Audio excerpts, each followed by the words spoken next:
Hey, good morning, everybody. Listen, I'm going to be covering a two-parter this week, 20 points, but I don't think I'll have time to do all 20 today, so I'm going to split them up into two-parters. So you want to hang in there and maybe listen this week, and then, of course, listen last week to hear the rest of it. But the main thing I wanted to talk today is about are you willing to do what most aren't willing to do? Because really, if you're going to succeed in business or in anything else, whether it's a relationship or a business, you've got to be willing to do what most aren't willing to do.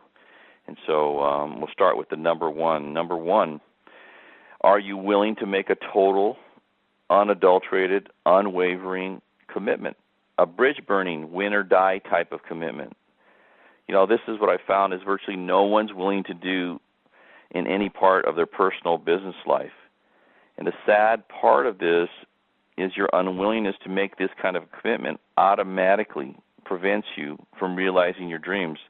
On the other hand, those few who are willing to make this kind of commitment will create and realize all their dreams. So the question we have is, which one will you be? Are you going to be the one that makes the total, complete commitment? And if you're honest with yourself, okay, if you're really honest with yourself, and just you're listening to me talk about this, right? No one's around, or hopefully you're by yourself and you're just hearing this message. Can you honestly say with a straight face that you have made a total commitment to succeeding in your business? Are you doing everything you humanly possibly can to make success a reality for you in your business life? You know, the sad reality is most of you really aren't. You know, I mean, this is just between you and you. I mean, you don't have to answer to me or anybody else, but you need to be honest with yourself, because, you know, if you're telling yourself or you're telling people around you, people you love, people you care about, that you're really committed to succeeding or to being an RVP or an SVP or an NSD or SNSD or make specific amount, maybe whether it's $100,000 a year, $500,000 a year, $1 million a year or more, it takes a complete and total, unadulterated commitment that's unwavering for that to happen. And so what happens when you don't make the commitment, when your actual commitment is not congruent with what you're saying to yourself or to other people, then you're in conflict. You're going to be always in conflict. You're always going to be struggling. You're always going to feel like, you know, one of the things you're going to feel like you're a fraud. And feeling like you're a fraud is not a good thing. You know, you don't want to feel like you're a fraud. You don't want to feel that way at all.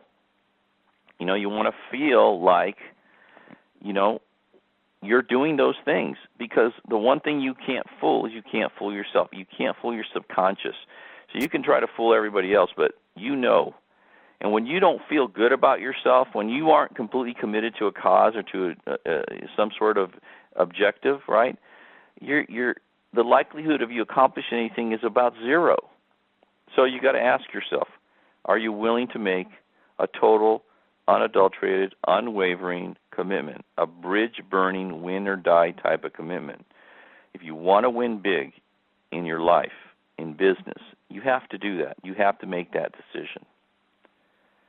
Number two, are you willing to put in the time and pay the price of mastering your craft or your profession to the point you create a level of self-confidence that does not allow one shred of doubt about your ability to create your perfect future?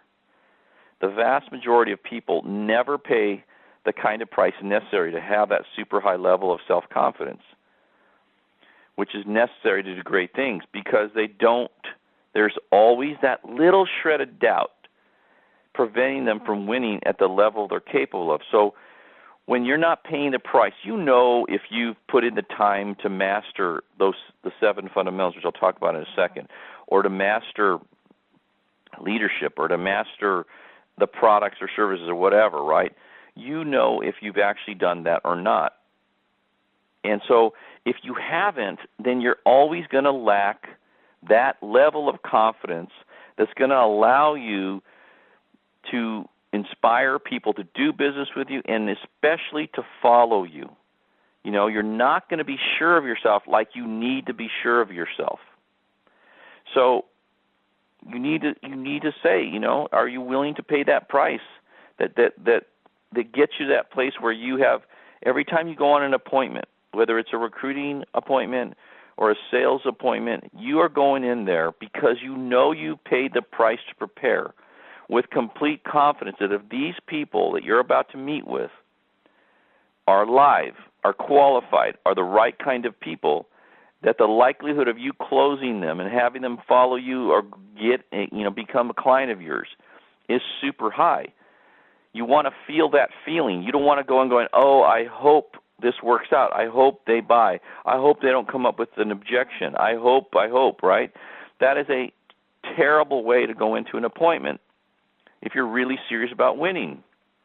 It's like going into some kind of contest or a game where you haven't done the work to prepare and you're not prepared and you're about to get your rear end handed to you because you haven't done the preparation. Well, there's no difference in that and going on an appointment where you're not prepared to recruit them. You have your whole recruiting presentation, the way you recruit people is it backwards and forwards, and your products and your services, our compensation, and how everything works, and how to answer all the questions, and you got to get yourself to that point at some point in your career. If you're going to win big, you've got to pay the price of mastering your craft.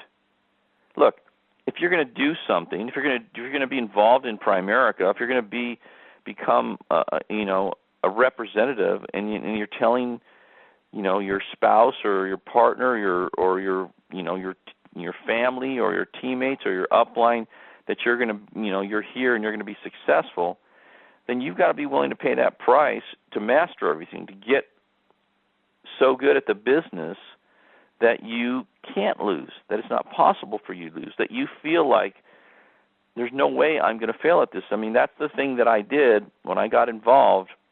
I paid the price to master the business because I didn't want to have any doubt in my mind about my ability to succeed. I didn't want to have to sit across from a potential recruit and go, God, if he gets in, what am I going to do with him? I don't really know what I'm doing. I wanted to be able to look at that person and say, look, if you get involved with me in my business right here, I guarantee you're never going to have anybody that's going to be more prepared, more able to train you to be successful, more committed to your success than me. You're never going to find that person. It's not possible because I am totally and completely committed to that. And I am prepared. I've done the work to prepare. I know how to get results.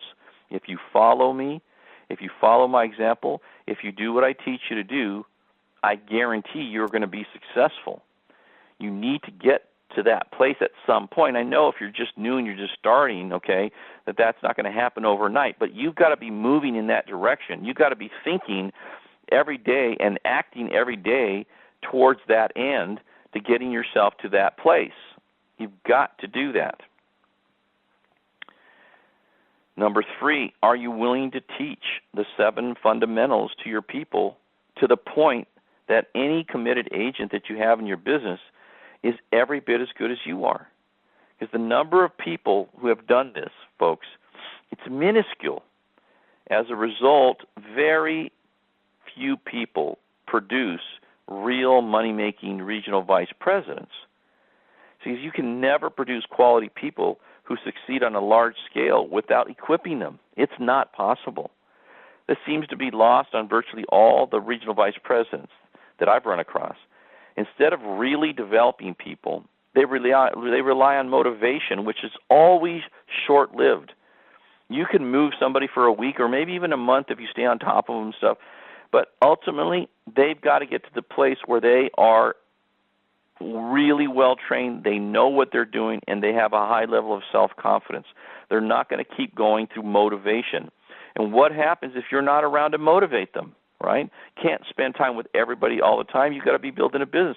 You've got to be recruiting direct yourself and prospering yourself. So if you have to be with everybody, pushing them and holding them accountable all the time, because they don't know what they're doing, you just got to motivate them through a contest or something like that, you're never going to build the kind of business you want to build.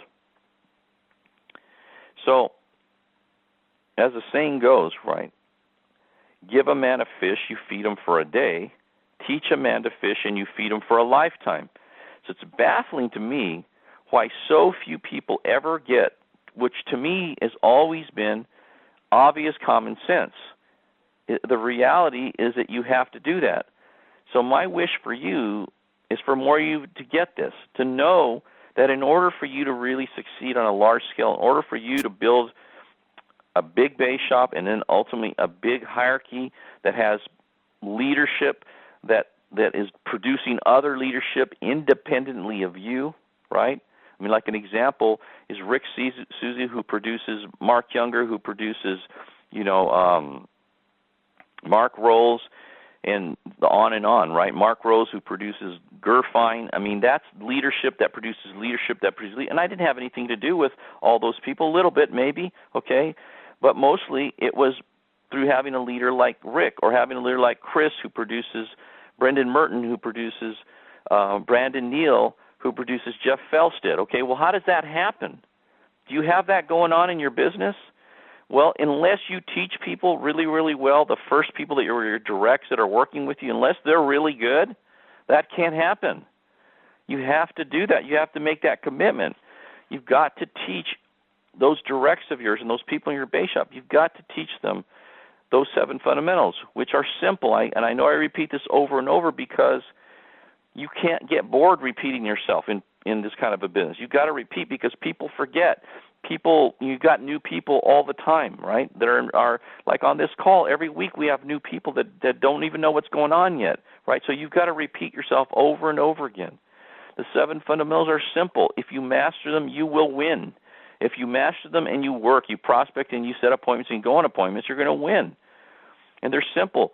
You've got to master how to prospect, how to talk to people, how to get people's names and numbers, how to get them, to sit down with you, how to set appointments, which is number 2. Because if you can't set appointments, then you can't do presentations, which is number 3. And if you can't do presentations, then you can't close business and you can't recruit people. So you've got to have a great presentation.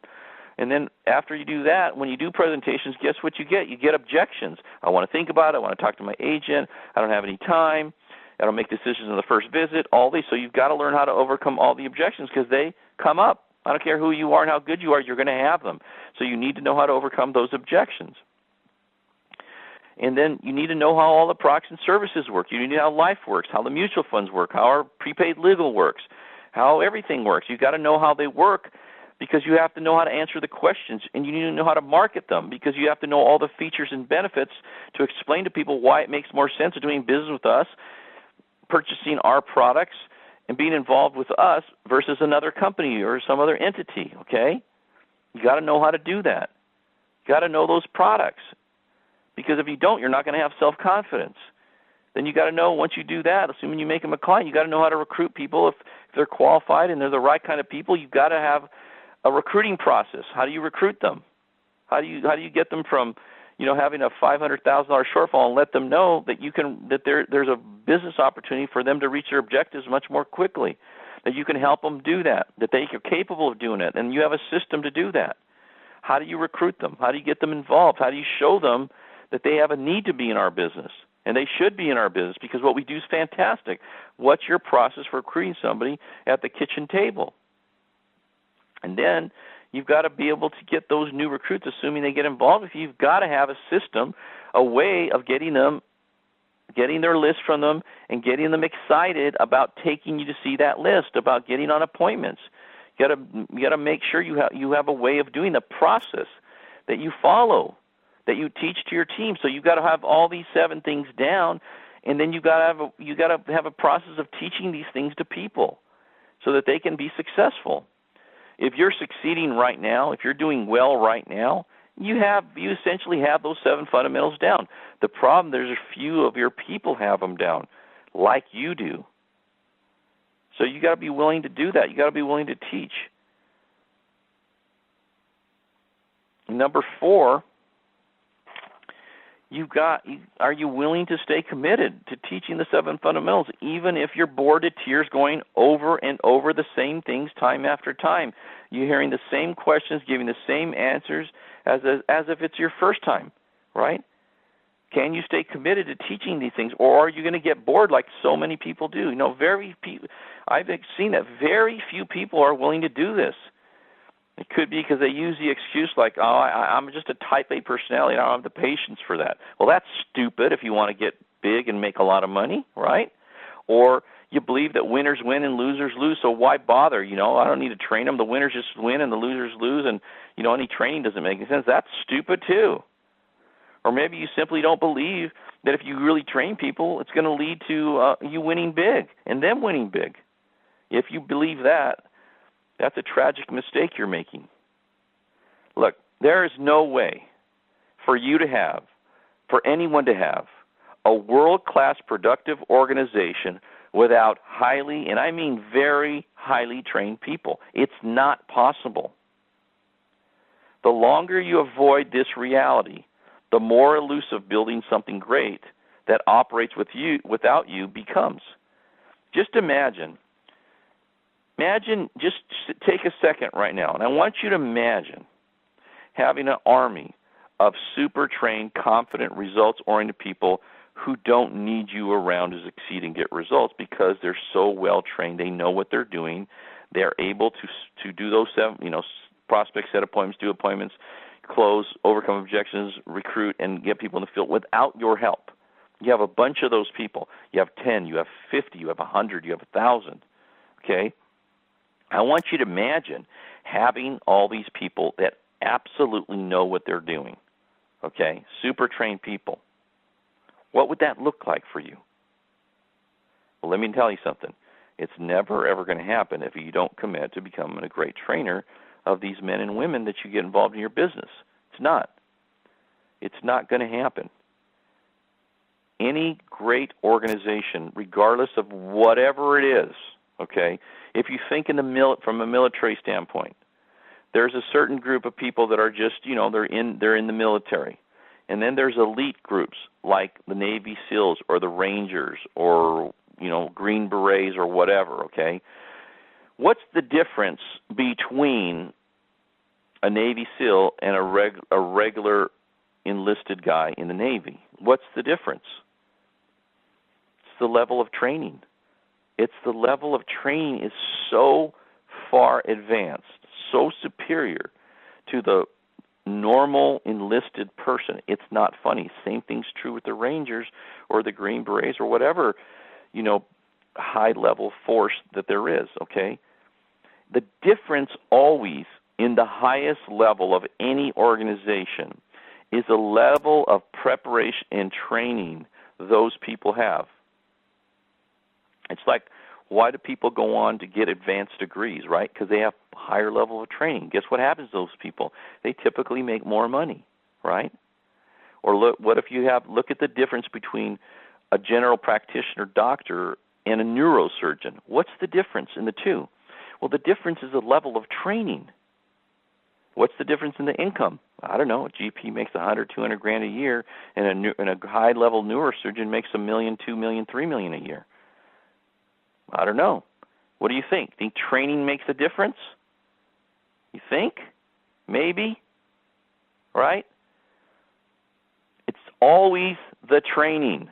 Always. You can avoid that as long as you want. You can keep trying to slough that off and let other people do it and not pay attention to it, but you're never going to build a great organization until you make that commitment.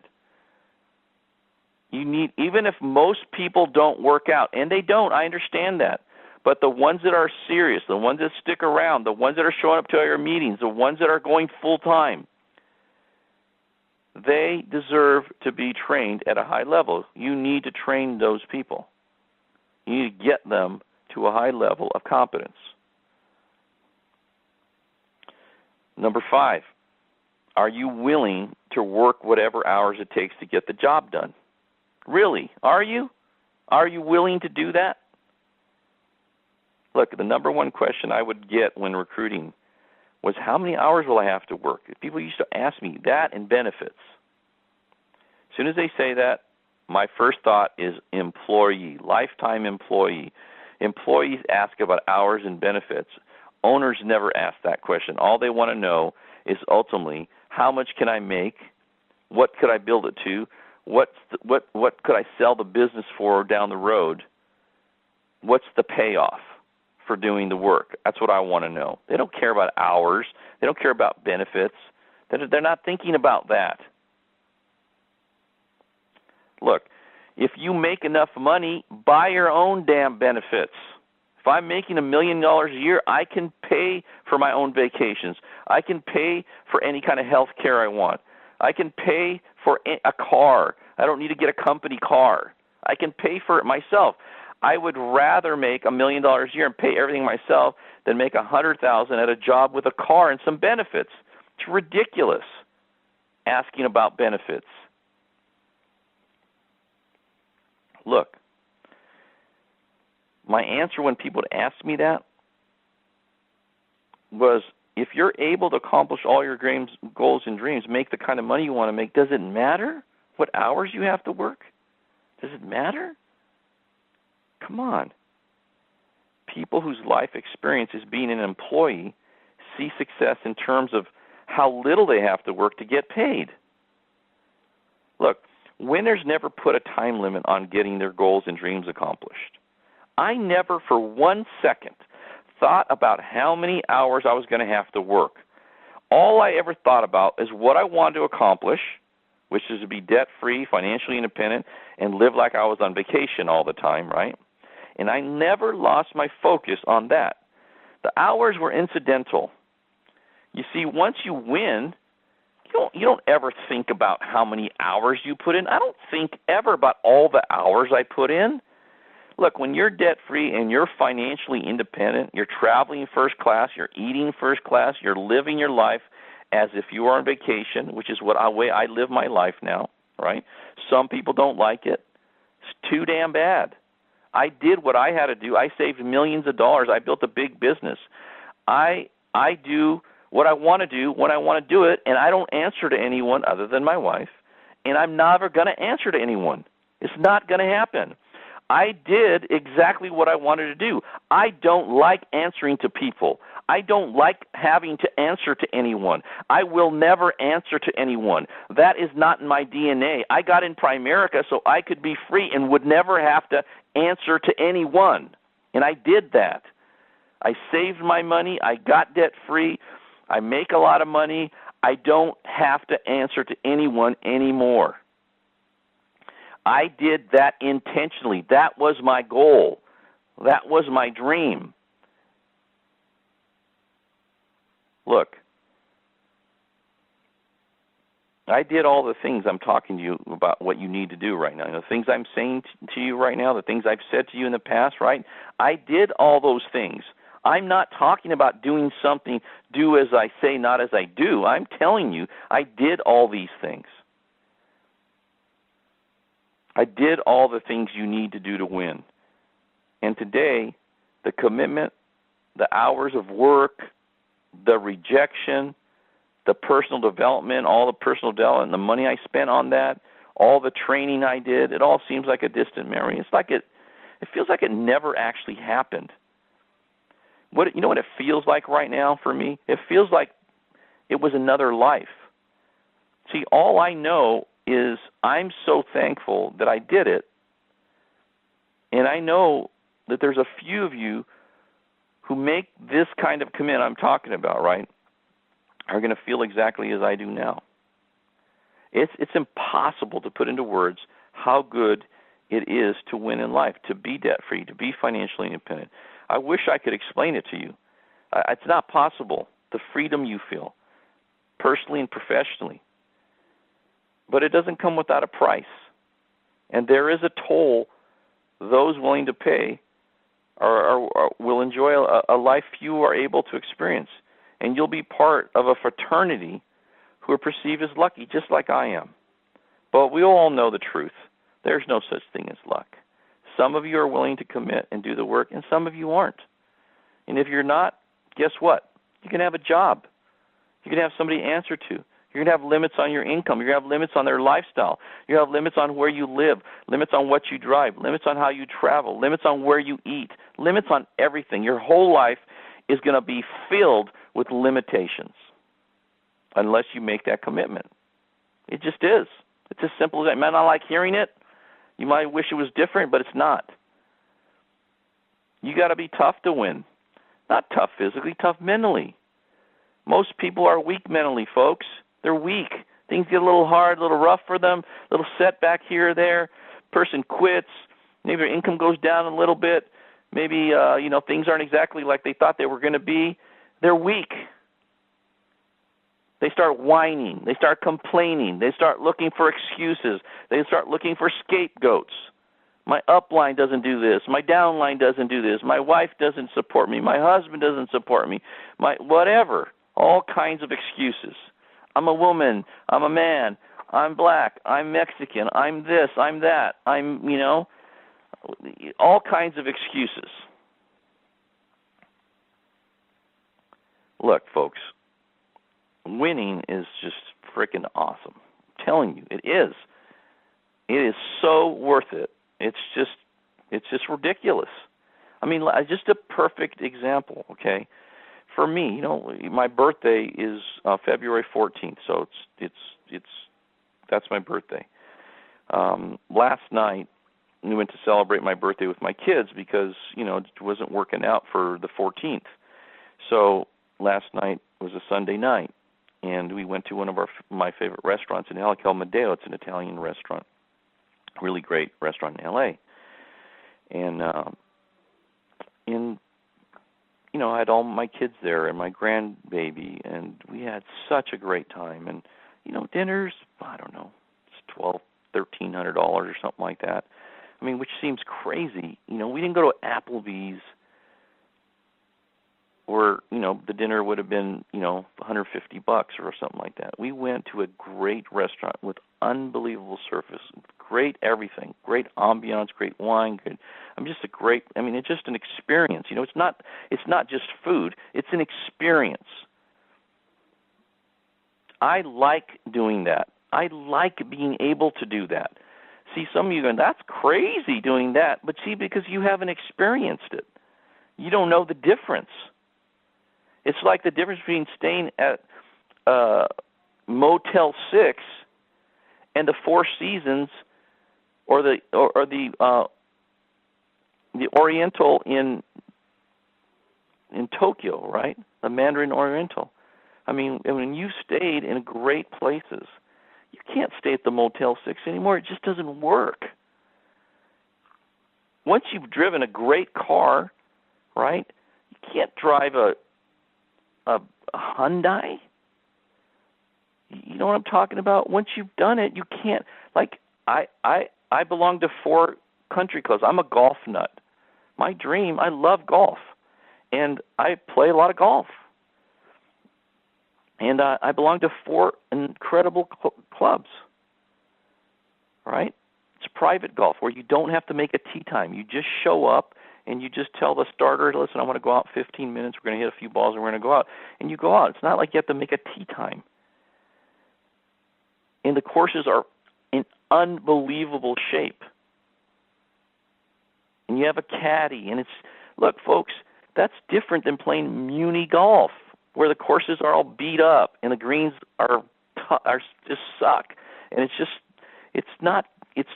you can't go back.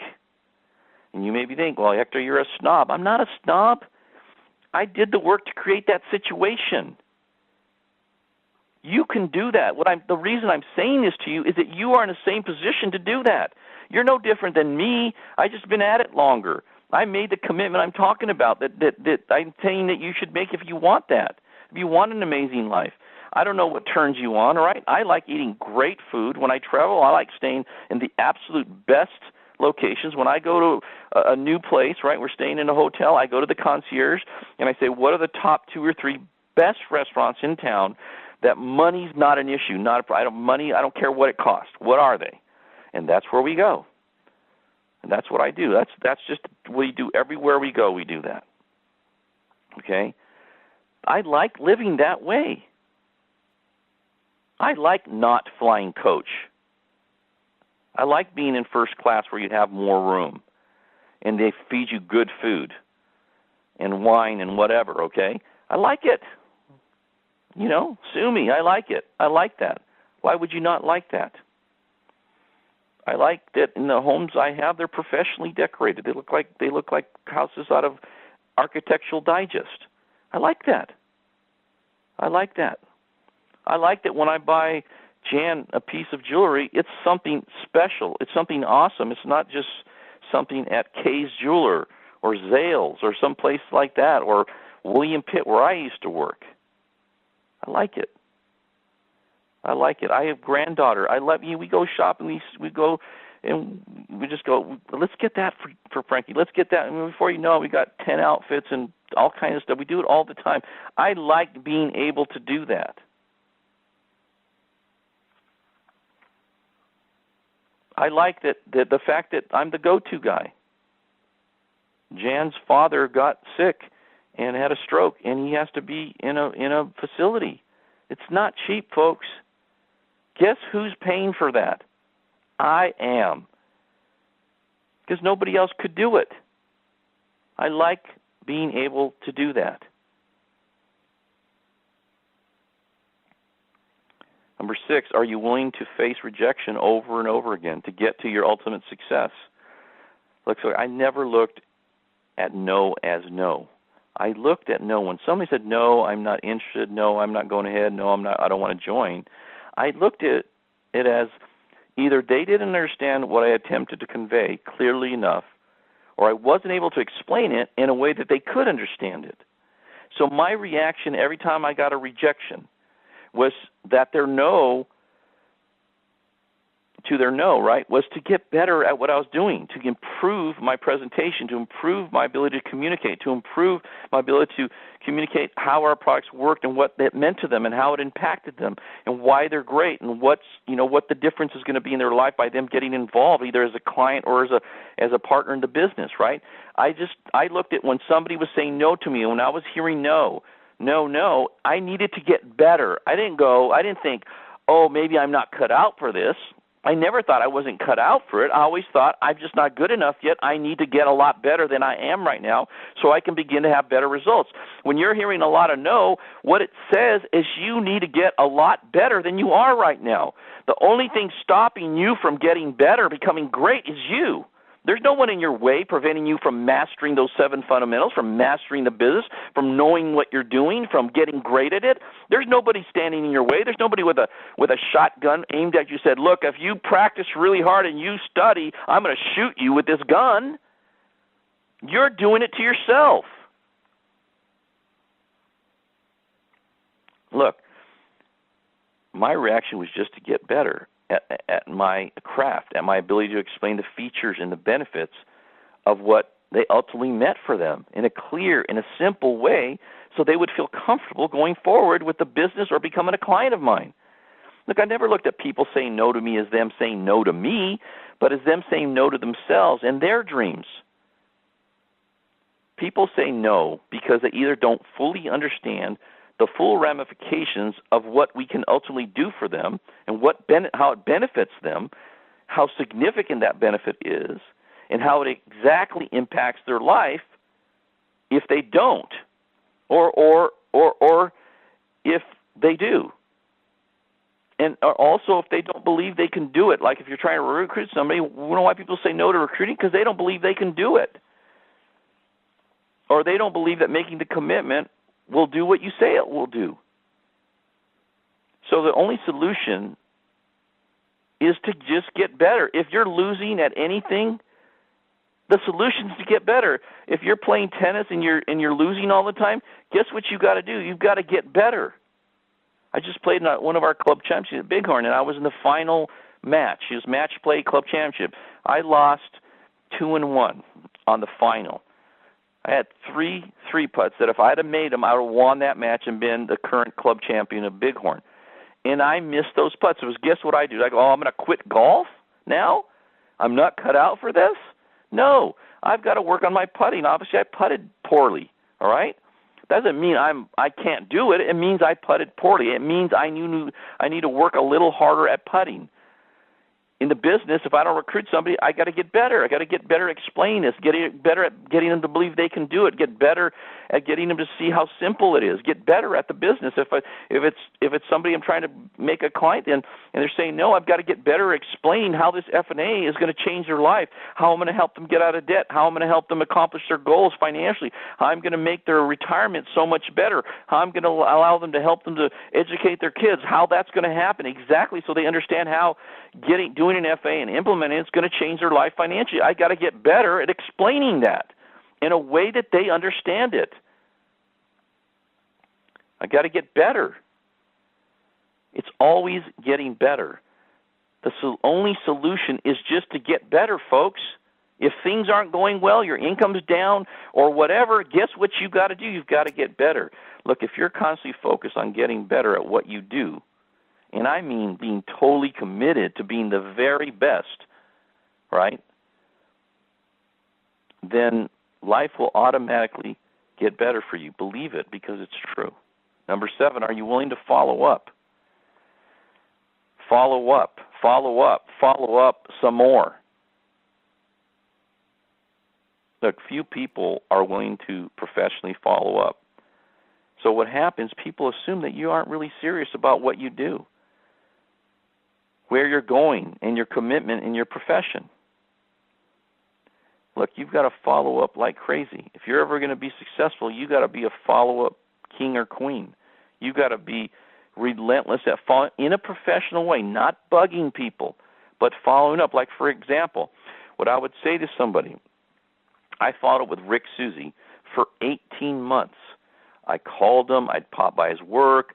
I would stay in contact with him. I followed up, and I fought for 18 months before I got him involved in Primerica. It took me 18 months of follow-up to get him to do Primerica.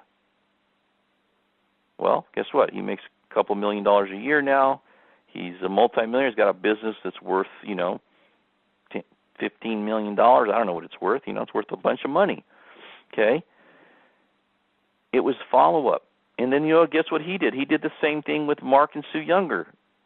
Called them 25 times before they got involved. 25 times he called them before they got involved. They're his number one, team. It's follow-up, folks. It's big-time follow-up. Are you willing to follow up professionally? So what I was going to say is, like if I had somebody like Rick, Rick's not ready to get involved right now, right? I talked to him about that. I try to recruit him. No, it's not for me. I like my job. I got a good job, blah, blah, blah. Whatever they tell you, it doesn't matter. But I believe they really could do it. I believe they're totally qualified. They're 5-pointer. They're just like Rick, I believe he was the right guy. So what you do is you say, look, listen, Rick, I know maybe the timing's not right for you right now, but I believe so thoroughly that if you ever saw your way clear to get involved in business with me, okay, in this Primerica business with me, I have no doubt at all that you would be amazing at it and be super successful and make 5-10 times what you make right now. Obviously, I've not been able to convey that to you in a way that you can see or believe right now, and I apologize for that. But would you mind if I stayed in contact with you and let you, kept you apprised of my progress and what I was doing, or new things that come about in our business, or when I get a promotion, or maybe we got new products or services or compensation changes? I just would like to stay in touch with you because I believe so much that you would be phenomenal. And I want you to feel when I follow up with you, I'll do it in a professional manner, but I want you to, instead of feeling like you're bugged, I don't want to bug you. I want you to take it in the spirit that's intended, that I think you're special and I think you'd be amazing. And I want you to look at it like it's a compliment to you, okay? Would it be okay if I followed up with you? And then shut up. As soon as you get permission, and then you can now follow up when any new event comes. We're having a contest, or you want a contest. Maybe you're going to this Puerto Rico trip, or you're going to Hawaii, or you got a promotion, or you got a bonus, or you got, I don't know, you maybe you're in the leaders bulletin. You're the number one district division RVP in the company, or in the state, or something, anything, okay? You got MVP at the last Fast Start school. I don't know. Any reason to let them know. Maybe a great article comes out about our company, maybe the IPO that happened, something like that. Anything. It doesn't matter what it is. Contact them. Send them an email. Send them an email with the info and a little phone call to follow up. Did you get the email I sent you or whatever? Look, I just thought you'd be interested in that. Or if you know of maybe they're really interested in a specific thing, right? So maybe they have a favorite team, okay? Maybe their favorite team is the Lakers or Green Bay Packers now, or I don't know, it doesn't matter who they are, or they follow golf or something. I don't know what it is. If you see an article pertaining to something that you know is of high interest to them, send them a link with an email saying, just thinking about you, saw this article, I thought you would really enjoy this, hope things are great for you, love to talk to you soon, or something like that. And then you follow up with a phone call, hey, Rick, did you get the article I sent you about the Green Bay Packers or whatever, right? And something like that. And just get a conversation and keep the relationship going. This is with people you feel like could be great at the business. That's what I did. That's how I recruited so many people. I just did. I didn't recruit everybody the first time I sat down with them. But if I thought they were viable, if I thought they were qualified, if I thought they'd do great, I followed up like crazy. I was the follow-up king. I followed up and followed up and followed up and followed up. I never heard no is no. And if you want to win, you need to do the same thing. Number 8, are you willing to push people up constantly? Lift people up. Look, the number one thing people want is to feel good about them, right? You need to visualize a flashing sign, a neon sign on everyone's chest, everyone you meet, and I mean everyone you meet, no matter where it is. You need to visualize that they have a flashing sign right on their chest, and it's saying, make me feel good, make me feel special.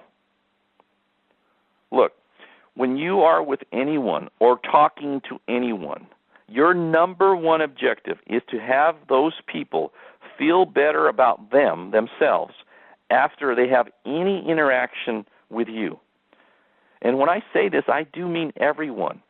This must become a habit with you. If you want to get people on your side to help you accomplish your goals and dreams, you need to master this. You need to get great at this.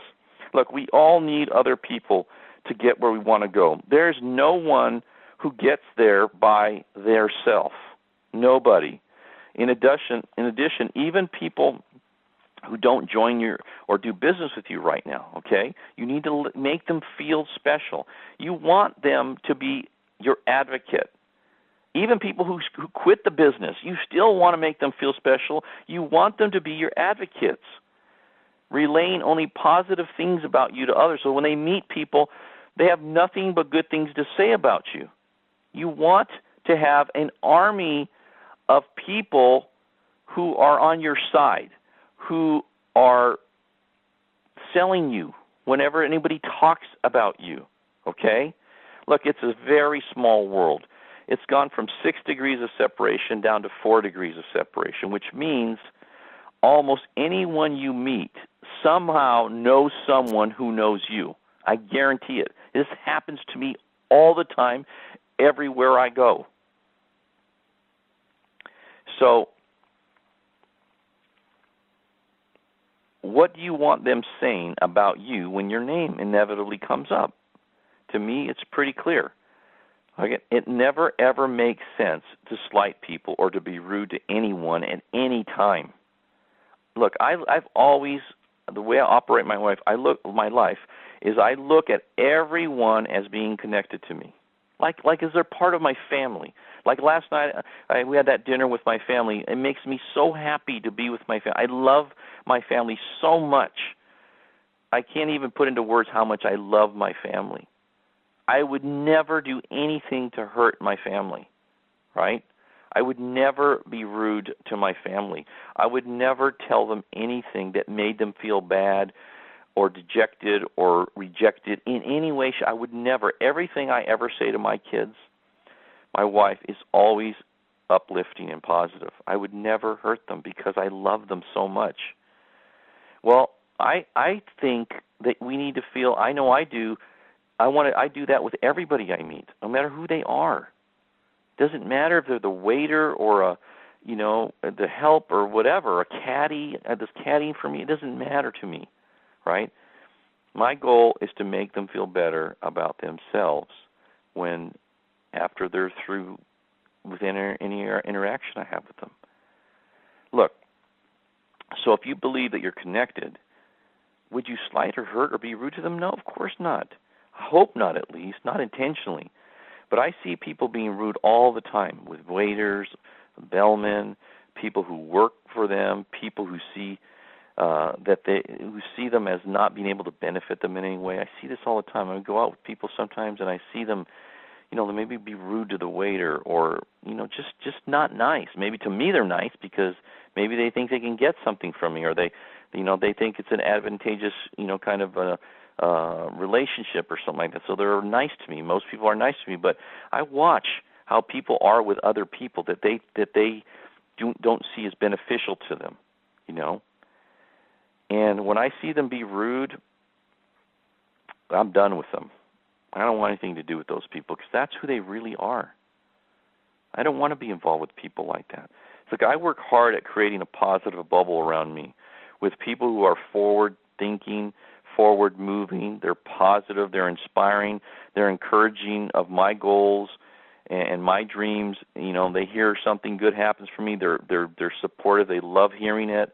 I don't want anybody who's catty or jealous or just not a good person. I don't want those people in my life. Life's too short to be involved with people that are that way. Look, you got to work hard to create the right energy around you and your life and your family and your people and everything. You've got to work hard at that because there's a lot of people out there that aren't on your side. Okay, so you don't want to be around those kind of people, and you got to be that kind of person that's always lifting, pushing people up. Number 9, are you willing to lead by example?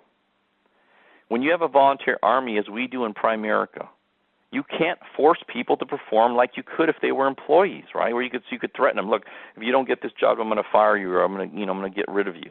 You can't do that in Primerica, right? They're not employees. They're a volunteer army. You must inspire them with your example. You must first do everything you're asking them to do. You cannot allow them to feel like they're working for you, but you need to make them feel like they're working with you side by side. Your people are exactly like your children who watch what you do, and if they perceive hypocrisy, you cannot lead them effectively. If you're telling your kids you need to work hard, you need to study, you need to be results-oriented, you need to be motivated, and they see you not doing any of those things, you're a hypocrite. They're not going to respect you. They may love you. They're not going to respect you. They're not going to follow your example. They're going to think you're a hypocrite. And that's going to happen in your business too. If your people see you don't recruit anybody. You don't make any sales. You're not doing any of the things that you're telling me to do. They're not going to follow you. It's not going to happen. In my experience, people do about half of what you do. Because of that, you personally must be much more productive than your people are. As you go personally, so goes your business. So you need to commit to being the perfect example. And you will get more people to do more. I guarantee it. That was one of the things I did for years. From 1984 to 1992 is basically the time I got out of the field. Okay, that's 8 years. I averaged around 10 life sales a month and probably recruited 5 to 10 recruits every month for that 8-year stretch. Okay, I was making big money doing that. That's what allowed me to get wide and build a big base shop and build a hierarchy and produce so many RVPs, right? Because I did that. What do your numbers look like? What are your personal numbers like? Especially if you don't have a hierarchy yet. If you have a hierarchy and you've done that, then great, good for you, okay? But if you're still trying to build a hierarchy, you don't have hardly any RVPs or one or two or three, you got a lot of work to do. You may not want to do it, but if you're saying you want to win big, you've got to do that. You've got to lead by example. And if you started to lead by example, then you stopped, and now things are going backwards, guess what? You got to start over and do it again. You don't have to like it. You just have to do it. Or you need to just accept the fact that you're going to have a mediocre business and a mediocre income and a mediocre life. It's not fair. Nothing in life's fair. Stop looking for fair. Do what you need to do, get it done, and win. And lastly for today, are you willing to get wide? And I mean constantly prospect and recruit direct agents. Yes, you've got to recruit people for your people, but you've got to recruit directs too. A lot of the directs will come through your people because you'll recruit a person and maybe recruit 2 or 3 people for that person, but then that direct will quit and then those 3 people roll up. So still, you probably recruited those people anyways, but you've got to be a recruiter. You've got to focus on getting wide. Are you willing to do that? Look, I would never, ever count a direct recruit unless they were productive, unless they were writing at least one life sale per month or more. If they didn't write at least one, not a mutual fund, not a loan, not a prepaid legal, I mean a life sale, okay? If they didn't write at least one life sale per month, I would not count them as being a direct. I would not count them, and you shouldn't either. So you would be delusional to count anyone who's not productive, right? Agents that are non-productive, being non-productive is exactly like them not being there at all. So why would you count them? They're invisible. If they aren't writing business, you might as well not have them. They don't exist. They only exist when they're productive, when they're writing business. Counting them will trick you into believing you have a business that you don't really have. And it will affect your behavior. What you'll do is you will not aggressively prospect and recruit because you think you're in better shape than you actually are. There's a lot of you in this boat right now that are hearing this message. That has devastating consequences to your business. In my 27 years of experience, look, this is what I found out. And the numbers could be off just a little bit, but they're more or less, you'll do approximately $3,000 of premium per month in your base shop for every productive direct recruit who personally writes at least one sale that month. Check it out for yourself. Look at your numbers. Look at your numbers. Look at how many directs wrote a sale last month. Look at your total numbers. Guaranteed it's somewhere between $2,000 and $4,000 per direct recruit that writes a sale. Guaranteed. And if it's not, then it's an anomaly, okay? Look at the numbers. They don't lie. I've looked at those numbers for 27 years. They do not lie. That being true, if you want to run, look at this, if you want to run a $30,000 base shop effortlessly, I mean without struggle, without having to push, without having to run super duper contests and all that, you have to have 10 productive directs. You could do 30,000 with fewer than 10. If you had 6 or 7 that did it, you could do it, but you have to really push all the time. It's virtually impossible to do it consistently. You're going to go up and down like a yo-yo. Maybe you do 30, 32, then you're going to do 22. You're not going to do 30 consistently. This ratio has been a constant for my entire 27 years, folks. It's irrefutable. But yet everybody fights this reality somehow, trying to build a big base shop while fighting this mathematical reality. If any of you will accept this reality and do the work to get wide, prospect and recruit with laser-like focus, you will pass up your peers like they're standing still because virtually no one's going to do it. And I'm telling you right now to do it, but I already know that the vast majority will hear this, they'll go one ear out the other, and you won't do it. Why do I know that? Because I've seen it for 27 years. But you know what? There's a few of you that will do it. There's a few of you that will do it. Look, I'm talking to you right now.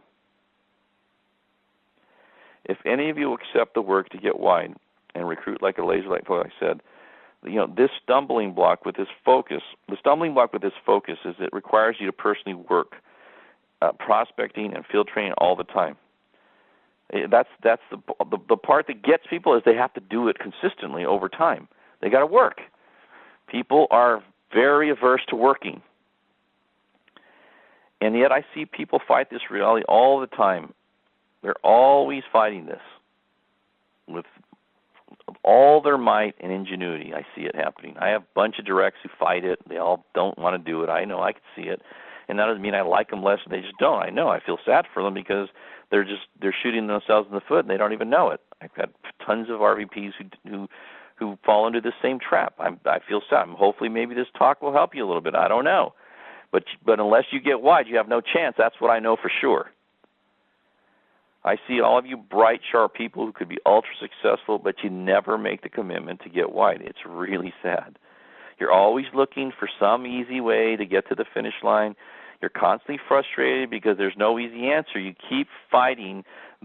Keep looking at your direct recruit numbers that are productive. I promise you, you grow that number, you grow your business. I guarantee you, okay? I see people changing their focus every time they hear a new speaker, hoping that this will be the answer they're looking for, right? Look, here's a perfect example of what I'm talking about.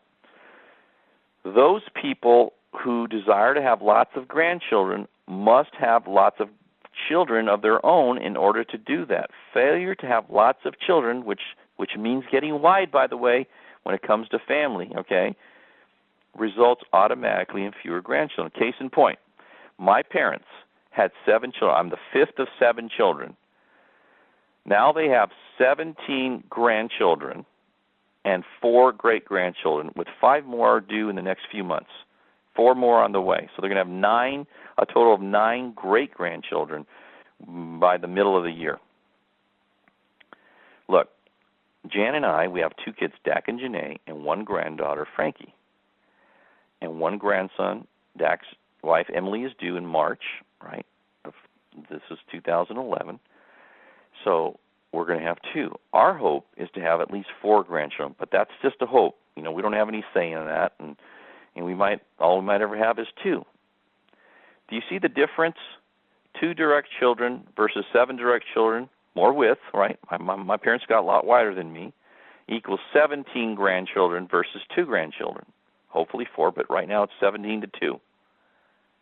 You can clearly see I have absolutely no chance of competing with my parents for the number of total grandchildren. None, 0, none whatsoever.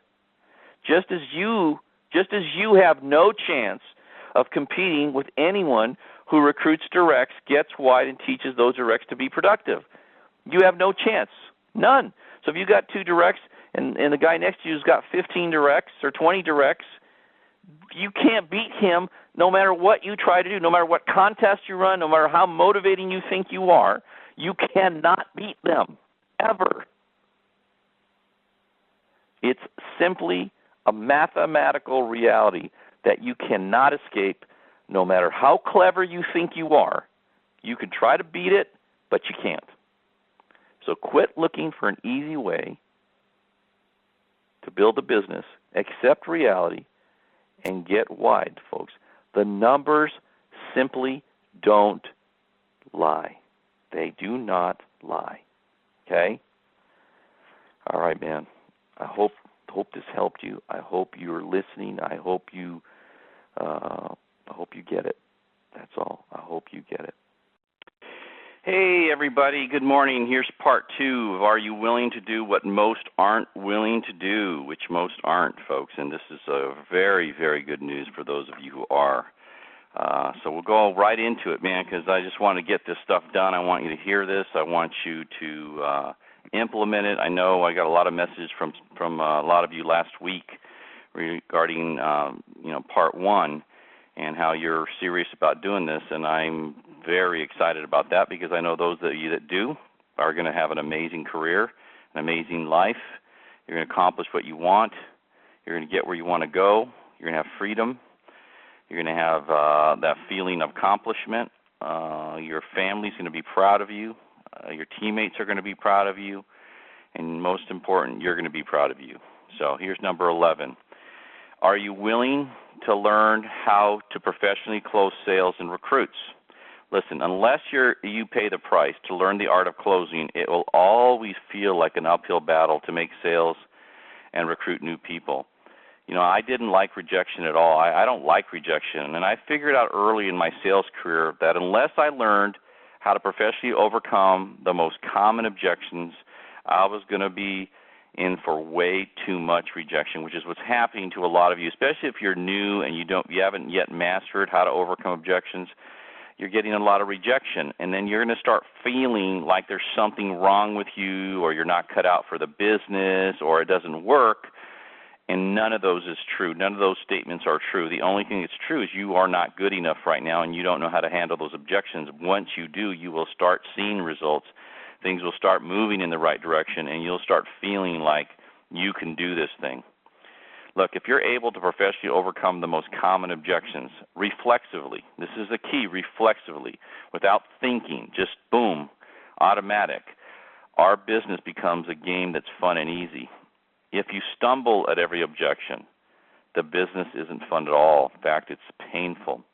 The number one reason people quit our business is they're inept at overcoming simple objections like, I want to think it over, I don't make decisions on the first appointment, I'm not a salesperson, I heard you're a pyramid, I don't want to sell to my friends and family, I need to talk to my agent, I don't want to be away from my family, I don't have enough time, etc., etc. So the thing is when you learn how to overcome those objections, you are going to start closing more sales, recruiting more people. You're going to become a way more effective field trainer where your people are going to go, wow, this Primerica business actually works. I mean, my trainer's closing all kinds of sales. He's recruiting people or she's recruiting people. We're getting results. I can see how if I learn how to do this, I can do this and I can become successful and I can make money at this. Now, if everywhere you go, you're closing, 1 out of 10 instead of 8 out of 10, then the people you recruit are going to be thinking this doesn't work, and they're not going to want to take you to see more people. When they see you closing almost every sale, they're going to be highly motivated to take you to see more and more people. That's exactly what happened to me. Look, your ability or inability to overcome the most common objections is going to determine if you're able to close, make money, and stay in the business or not. Few people, in my experience, ever pay the price to master overcoming objections, and few leaders pay enough attention to teaching this or holding their people accountable to listening to my Overcoming Objections CD, which you can get online. You should listen to that. I think you should listen to it at least 100. I think 200 times would be better, over and over and over, until you completely learn reflexively how to overcome the most common objections. You learn the way to do it, the tonality, all of that. You need to get that down. So you need to learn it to the point that you're able to master the material and then teach it, because where you're going to get rich is your ability to teach it. I listened to Tom Hopkins, his 12 one-hour audios, How to Master the Art of Selling Anything, for 2 to 3 hours a day for 3 straight years in my car to and from work, over and over and over and over till I got sick and tired of his voice. But I just kept listening to it because I wanted to get to the point where everything became reflexive, everything became easy, where I had a lot of self-confidence. What this allowed me to do is develop that level of total self-confidence about how to deal with people's concerns and objections. So when I started Primerica, right, because I had already done this work, I had no doubt at all that I would be successful. All I needed to know was what we did was right for people, which obviously it is, and how all the products work and what their features and benefits were, and how to explain them clearly to prospective clients and recruits. So your self-confidence is the determining factor in any success you're going to ultimately have here in Primerica or anywhere else. If you don't decide to stay in Primerica and you do something else, your personal self-confidence will determine where you end up. If you end up in the heap of mediocrity, or you end up at the top of the hill. So if you don't or aren't willing to do the work in developing yourself to have that total self-confidence, it doesn't matter what you do. It's unlikely you're going to be highly successful at anything. The good news in Primerica is that if you do the work to master those 7 fundamentals I keep repeatedly talking to you about, you actually prospect and work, you will guaranteed, absolutely 100% be successful. There's no way for you to fail if you do that. Now, Again, caveat is most of you won't do that. I already know that. Most people will never do it to the point where they need to. They do it till they get bored, and then they stop working on it. Then they don't teach it. And, of course, they don't have the success they want. It's a very simple fix to have a lot of success. It takes a lot of energy, a lot of time, a lot of commitment to do that. You got to repeat yourself over and over and over again, and you got to go over this material like a crazy person over and over again. But if you're willing to do that, you're not going to have any competition, because one thing I know for certain, almost nobody ever does it or is going to do it. So if by simply deciding to do it and following through, it's going to allow you to beat nearly all the competition. It's what I did. I know it works, so just do it. Number 12, are you willing to teach every willing person to close? Now, it's not just enough to learn it yourself, because that's the beginning point. It's your ability to teach it that's going to make the difference. Your ability to duplicate you as close to you as you can possibly get is the most important thing you can do if you want to fully capitalize on this Primerica opportunity and the freedom that comes with it. Look, your level of freedom will be most closely tied to how well trained your people are and their ability to get results when you aren't there helping them, motivating them, or holding them accountable. See, very few people have the patience to train their people to the level that they should. They confuse agents making an occasional sale or recruiting someone now and then with that agent being well trained and actually knowing how to do Primerica. If the leaders were to inspect and to check to see how well their people had the 7 fundamentals down, they would be shocked to see how weak their people actually are. Like, people avoid doing this because it's repetitious and boring, and they forget that if they aren't trained correctly, they will never, ever be free. So your people's level of training is the ticket, the key to your freedom. By not paying attention to it, you basically shoot yourself in the foot. By paying close attention to it, you guarantee success. So just do it. Number 13, are you willing to create a haven in your business and your office? Are you willing to do that? Because the world can be a tough, negative, cold place. You must make sure that the business environment in your office is warm and your team is uplifting, positive, encouraging all the time.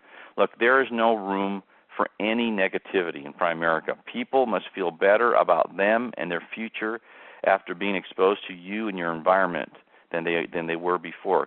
What you want is people to feel like they want to be there because they go away feeling energized after being there, because they're at a job all day where it's negative, or maybe they have a negative spouse, or they have a negative situation, in-laws, parents, whatever, right? So what you want them to feel is that when they're at your place, when they're at your office, when they're in your team, they are feeling nothing but positivity, inspiration, optimism. That's what you want them to feel, right? I never allowed negativity, gossiping, or anyone to pick on other people, because I always believed it's difficult enough to win without adding any negative that doesn't have to be there, because it's totally counterproductive. Look, I had a talk about not tolerating negativity at least twice a year to remind people how important it was to create a haven for people coming in, for our people. One of the things that I noticed when I first got into business, some people would have meetings and they would make fun of teammates from the stage. I saw leaders making fun of their people from the stage. And I thought to myself, what is wrong with these people? Are these people retarded or something? Why would you ever make fun of somebody you're trying to help gain confidence, self-confidence? Why would you ever do anything derogatory or say anything that would hurt them in any way or help them to lose confidence anyway? That seems so retarded to me. Sorry for the word, but how dumb could you be? But I saw that happening. I vowed never to do that, right? Look, we have so much to look forward to in our business if we do it correctly and win. You've got financial independence to look forward to, debt freedom, tons of recognition, wonderful travel. Some people just got back from Puerto Rico and said it was a fantastic trip. Your kids getting educated, your ability to give to causes that are important to you. making a difference, experiencing total freedom in your life, with all of that potentially in your future, why on earth would you be negative or allow any negativity in your office or around you? It doesn't make any sense. All of those things just mentioned are real for those of you who do the business correctly. So just do it. 14, are you willing to build up people constantly? Look, you must always remember that as a leader, one of your main jobs is to build up people's self-images, because their self-image determines what they will try and ultimately what they'll do. You must become a total professional at making people feel special at every opportunity. You should look for opportunity. Any little thing anybody does moving themselves in the direction of winning needs to be recognized. It doesn't have to be a trophy or a T-shirt, or it could just be a word. It could just be saying, look, man, I just noticed you did that. That is awesome that you did that, that you set up that appointment, that you brought that person to this meeting or whatever. Anything somebody does, you want to recognize it. The better people feel about them, the more they'll do. It's simple as that. You want people feeling better because they do more if they feel better about themselves. The more productive they'll be, and the more exciting your business will be. Look, I look for every opportunity to lift people up in any little thing they do in the right direction. I believe it deserves recognition from you. Setting an appointment, bringing a guest to a meeting, closing any kind of transaction, showing up to meetings consistently, learning any part of the 7 fundamentals, etc., etc., etc. You need to look for every opportunity to recognize people in front of their peers as well. You know, like you're standing around in the after a meeting or in the lobby or whatever, and you have one of your people who's doing a really great job. You know, like this month I got this kid, Nathan, who's doing an amazing job, right? And if I was any time around, I think he's already recruited 4 people this month, and he's closed like 4 or 5 transactions. You know, if I were in a group and there was his teammates around, I'd say, man, can you believe the job Nathan's doing, man? He's already got 4 recruits this month. He's closed 4 to 5 transactions. This guy is a superstar in the making, man. He is a total stud, man. Give it up for Nathan, man. Awesome job, Nathan. I would just say that right in front of, and I just did it right now. I just said it in front of all of you, right, who are listening to this call. You need to do that all the time. Only when somebody's actually doing the right things. But when they're doing it, you can't miss an opportunity to let people know what that person's doing in front of their peers. You need to do that. Of course, you're going to do that when you do recognition on a Saturday training meeting or whenever you do your recognition, but it should be above and beyond that. Number 15, so just do that, right? Number 15, are you willing to have a relentless commitment to personal development? Look, you should be investing every available moment. This is only if you're serious about winning. Okay, if you tell me I want to be an RVP, I want to make big money, I want to get financially independent, I want to get out of my job, I want to be successful, I want to win, right? Then you need to have a relentless commitment to personal development. You should be investing every available moment of every day in developing yourself, growing your skill sets, your people skills, your sales skills, your time management skills, your leadership skills, training and teaching skills. If you're always focusing on getting better, guess what? You will get better. As you get better, your business will get better. As your business gets better, your income will get better. And isn't that what you want? Look at your business future, and your life experience will only get better if you do, right? So if you get better, it's only going to get better. So why wouldn't you relentlessly work at it? Look, I've spent over $100,000, probably $150,000 on personal development. I've read over 1,300 books having to do with all the topics I just mentioned. I've listened to hundreds of audio programs, thousands of hours. I've attended, countless seminars over the last 32 years, right? What was the payoff? Why did I do that? Why did I invest in all that, right? Because it allowed me to make over $60 million of income just from Primerica alone, not including investment income and all the other stuff. It allowed Jan and I to become debt-free, to get financially independent, but most importantly, it allowed us to total freedom, just total unadulterated freedom. Look, I'm so grateful I made the decision to develop the skills I've developed and the confidence I've developed have been the single most important decision I've ever made in my entire professional life, okay? Why don't more people do it? Because they don't believe it will work, or they simply don't have the self-discipline to do it consistently, or maybe they just don't care. But an example after example of people who became highly successful, all the books I read, all the audio programs I lived, personal development in their profession or craft is how they did it. I've read about this over and over, so I believed it. I did it, and I discovered it's true. So just do it. Number 16, are you willing to be completely and totally results-oriented? Lots of people are busy doing stuff, but very few are totally results-oriented.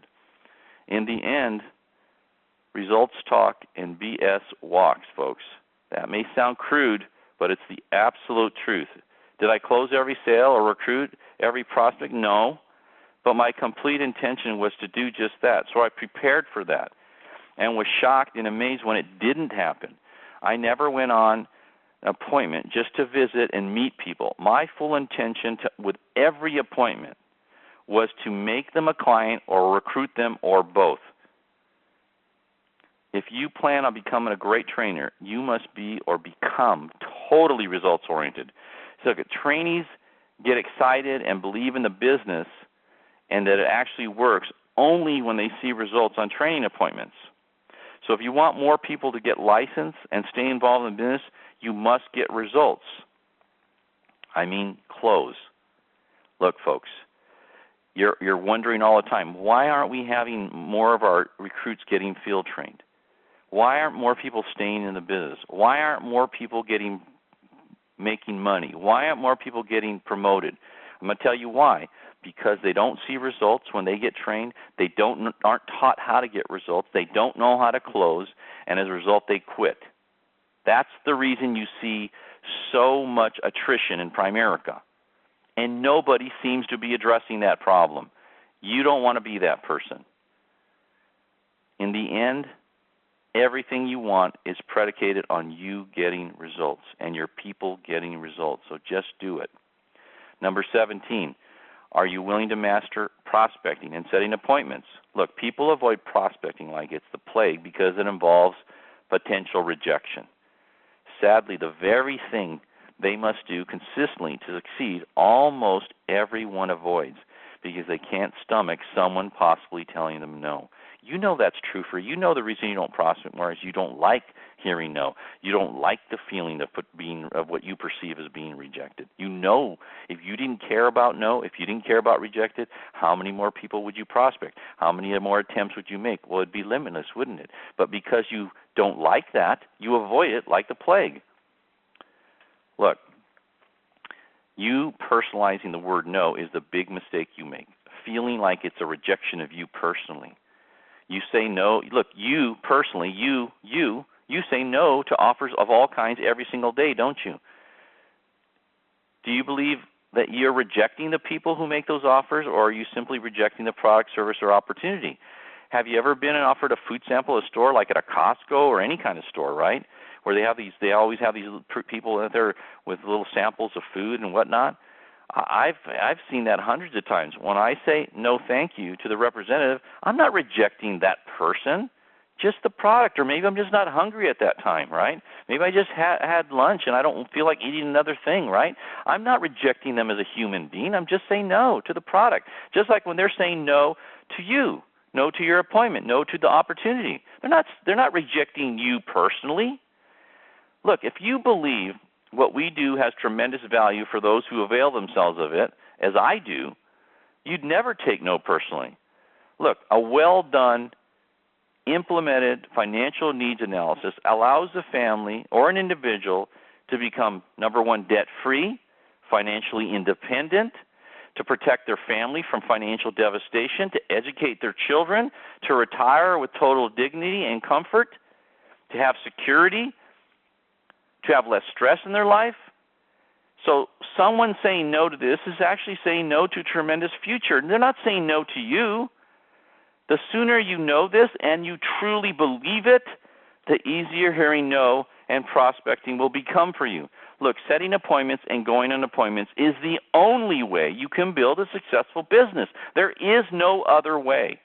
The number of appointments you and your team sets and goes on is what determines the results, the numbers you get, the income you make, everything, the contests you win, the promotions you make, right? Everything ultimately is a result of that. You should be prospecting with the intention of setting appointments to close and recruit because it's the only way to succeed in our business. You must get really good at setting appointments. We have all kinds of material on how to set appointments. You need to master that. You need to memorize it. You need to make it part of you. You need to make it reflexive. And you got to really get good at teaching your new people how to set appointments if you ever want to build a great business. So just do it. Number 18, are you willing to work at eliminating all your debt and focus on saving your money? Look, all the typical things people do when they begin to make significant money is a financial disaster. You see it happen with professional athletes, with actors, with just everybody. I've seen it happen in Primerica over and over. People start making money, and their eyes are bigger than their wallets. They start financing everything and buying things on credit. If you want to become truly successful, it's not the things you have. It's the level of freedom you have. You can never be free if you're indebted because you become a slave to the creditor, the bank, the car company, the jewelry store, the credit card company, the furniture, etc. You must fight the natural urge everyone feels when they begin to make money. I've advised everyone who asks me about buying things. I've had lots of people asking me, hey, I'm thinking about buying this house. What do you think about it? I'm thinking about buying this car. What do you think about it, right? I get asked that a lot. And my advice is always the same. You need to focus on being debt-free and financially independent first. And then, and only then, after you've done that, then you can buy whatever you like. Guess what? No one, and I mean no one, ever listens to that advice. Right now there are a lot of people, some of you probably listening to this call, people who wish they listened to me about this, but they're too embarrassed to admit it right now. And then they start feeling like there's something wrong with Primerica. They blame it on Primerica. They blame it. Look, they got their income up to a significant number. Primerica was super awesome. But then when they start making bad financial decisions, all of a sudden Primerica's super bad. How does that work? It's crazy. It's the choices they made about their money. Instead of focusing on getting out of debt, living modestly, saving their money so that they could get to a point where they can then buy whatever they want and feel comfortable and not feel stressed about it, right? Not have to finance it. They don't do that. Folks, cash is king. All the really great opportunities require cash, liquidity. Why? Because very few people have cash, and everyone wants it. So you get to set the terms, and whoever sets the terms wins. So just do it. Number 19, are you willing to become a crusader? Look, crusaders die hard. That's one of the things Art Williams said. Crusaders die hard. People who are true believers in what they do accomplish way more than people just in it for the money. You must believe you're the last hope for the average family out there because you are. There's no other company doing a sophisticated financial needs analysis that fills all the needs of the typical family like we do. Debt elimination, not just reduction, savings for retirement in a quality, professionally managed mutual funds and annuities, auto and home insurance at significant savings, high-quality legal protection at an affordable price point, a comprehensive financial tool, the F&A, that is capable of radically changing their lives financially if implemented, and the lives of their children if they teach them what we've taught them. If you don't become a crusader, you will never be able to lead people in the way you need to build something great. Take, for example, Sam Walton and Walmart, who started Walmart. Walmart has been on a crusade to bring products to the masses at the lowest possible price, stretching people's budgets so they can have more disposable income and a better quality of life. That focus has allowed them to become the most successful retailer in the world, hands down, with no real competition. That singular focus is what allowed them to succeed on an unprecedented level. And your crusading focus to help families become debt-free and financially independent through the tools we have available to you will allow you to build something truly great for you and your family, just like Sam Walton did for his. So just do it. Number 20, are you willing to be the perfect example to your people? Not everybody is. Look, my goal was to always be the perfect example to my teammates, which is why my focus month in and month out was to close 10 life sales and recruit 3 directs. That's what I focused on from 1984 to 1992. 1984 to 1992. That's 8 years in a row. My focus was to close 10 life sales and recruit 3 direct recruits. And in addition to that, I was recruiting 4, 5, 6, 7, 8 people for people I was field training. But that was my singular focus during that time period, right? When I built the foundation of my business, allowed me to get wide, build a big base shop, and produce tons of RVPs. I don't see many of you doing that. If you were really honest and you looked at your numbers over the last year or 2 or 3, your personal recruiting and production numbers, guarantee you they don't look like 10 and 3. Nothing close. 10 life sales would be 120 life sales a year. 3 recruits, direct recruits, would be 36. Look at your numbers. I promise you, the vast majority, they're not even close to that. But they should be. I decided to be the person I wanted them to be. I felt that if I didn't, I would be a complete hypocrite, and I knew I couldn't effectively lead feeling like a hypocrite, and neither can you. To me, the perfect recruit is one who is positive all the time, prospecting relentlessly every day, improving in every area in every free moment they had, attending every meeting without exception, bringing new guests to every opportunity meeting, every fast start school, and every retreat, getting results personally every month, 3 recruits, 10 life sales, getting promoted regularly, making and saving money, mastering the 7 fundamentals, and on and on. You can't, with good conscience, ask people to do what you aren't willing or haven't done. Only con men and women are able to do that, and that isn't me, and hopefully it isn't you.